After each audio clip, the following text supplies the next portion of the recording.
Ghazipur medical college के 200 bed के पुरुष अस्पताल को संचालित होते 8 वर्ष बीत चुके, लेकिन आज तक कमियां दूर न हो सकी, जिसके चलते अस्पताल को अग्निशमन विभाग की ओर से एनओसी तक नहीं मिल पाई।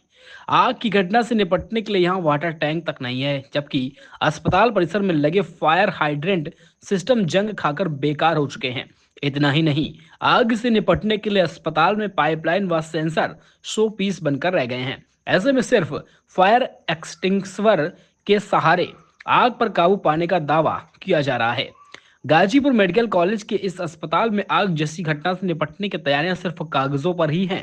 गाजीपुर मेडिकल कॉलेज के अधीन संचालित हो रहे इस पुरुष अस्पताल में 200 बेड की क्षमता है। अस्पताल में आपात कक्ष, ICU, pathology department, report centre, blood bank, CT scan कक्ष व डायलिसिस यूनिट समेत विभिन्न यार्ड स्थापित हैं। इतने बड़े अस्पताल में आग से निपटने के लिए एंटी फायर सिस्टम पूरी तरह से बदहाल है। हैरानी की बात तो यह है कि अस्पताल प्रशासन की ओर से अग्निशमन विभाग से एनओसी के लिए आवेदन तक नहीं किया गया है, जबकि अग्निशमन विभाग का दावा है कि एंटी फायर सिस्टम को लेकर अस्पताल में तमाम खामियां हैं। मेडिकल कॉलेज के प्रिंसिपल को इन खामियों के बारे में बताया गया। खामियों को दुरुस्त करने के बाद ही एनओसी जारी की जा सकती है। फिलहाल मेडिकल कॉलेज के इस अस्पताल में बदहाल एंटी फायर सिस्टम कॉलेज प्रशासन की व्यवस्था पर बड़े सवाल खड़ा कर रहा। सर, झांसी की जो घटना हुई उसके बाद जो है गाजीपुर में आपके विभाग की जिम्मेदारियां पड़ गई हैं। ऐसे में गाजीपुर में जैसे अस्पताल और निजी और जो सरकारी अस्पताल उनकी क्या स्थिति है? देखिए, जिलाधिकारी महोदय के पत्र अनुसार एसडीएम मैडम हर्षिता तिवारी और मैंने एक संयुक्त निरीक्षण किया था जिला महिला अस्पताल 100 बेड का और 200 बेड के पुरुष अस्पताल में।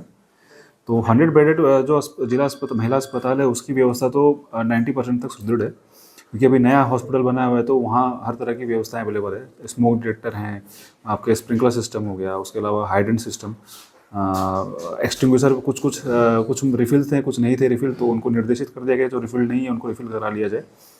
और साथ में कुछ सुझाव दिए गए हैं जो अस्पताल प्रबंधक हैं और वहाँ के जो प्रिंसिपल साहब हैं कि इन जितने भी आपके इक्विपमेंट्स हैं, जो फायर के इक्विपमेंट लगे रहते हैं, उनका एक एनुअल मेंटेनेंस कॉन्ट्रैक्ट होना चाहिए, ताकि क्योंकि जब ये हैंडओवर होती बिल्डिंग्स तब तो इनमें जो व्यवस्थाएं होती है बिल्कुल बढ़िया होती है, लेकिन विद द टाइम सारी की सारी व्यवस्थाएं डिटोरेट हो जाती है क्योंकि इनका मेंटेनेंस टाइम पे नहीं होता है। तो उनको एक सुझाव दिया गया कि इसका एक एएमसी करवाया जाए और साथ में एक कोई प्रशिक्षित स्टाफ जरूर होना चाहिए।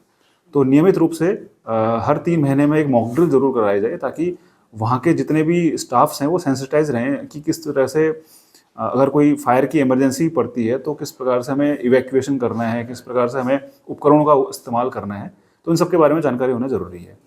रही बात पुरुष अस्पताल की, तो पुरुष अस्पताल में देखिए अभी फायर एनओसी जारी नहीं हुई है उसमें काफ़ी कुछ खामियां हैं जो हमने उनको निर्देशित किया है कि इसको समय रहते इसको सुधार दिया जाए। जैसे वहाँ के फायर पंप रूम अभी काम नहीं कर रहा है, उसके अलावा उसमें कई स्ट्रक्चरल दिक्कतें हैं, जैसे डेड एंड बना हुआ है, साथ में आपका रेफ्यूज़ एरिया नहीं है क्योंकि बिल्डिंग काफ़ी ऊंची है तो उसमें रेफ्यूज़ एरिया का होना बहुत ज़रूरी है। तो उन सब के बारे में अस्पताल प्रधानाचार्य को उस बारे में अवगत कराया गया है, साथ में उनसे बोला गया है कि इसको शीघ्र इसको सही कराया जाए। ऐसे में सर, ये लगभग अस्पताल को बने हुए लगभग 7 से 8 साल हो गए होंगे, क्या इस दौरान कभी भी एनओसी के लिए अप्लाई नहीं किया गया या क्या रहा होगा? जी नहीं, एनओसी के लिए अप्लाई नहीं किया गया था। हमने उनको जो पुराना अस्पताल है उसके लिए नोटिस भी दिया हुआ है, और जो अभी नई बिल्डिंग बनी हुई है 300 बेडेड हॉस्पिटल की, इसकी एनओसी की प्रोसेस चल रही है, लेकिन इसमें भी कुछ खामियां हैं जो हमने उनको निर्देशित किया है उसके बारे में।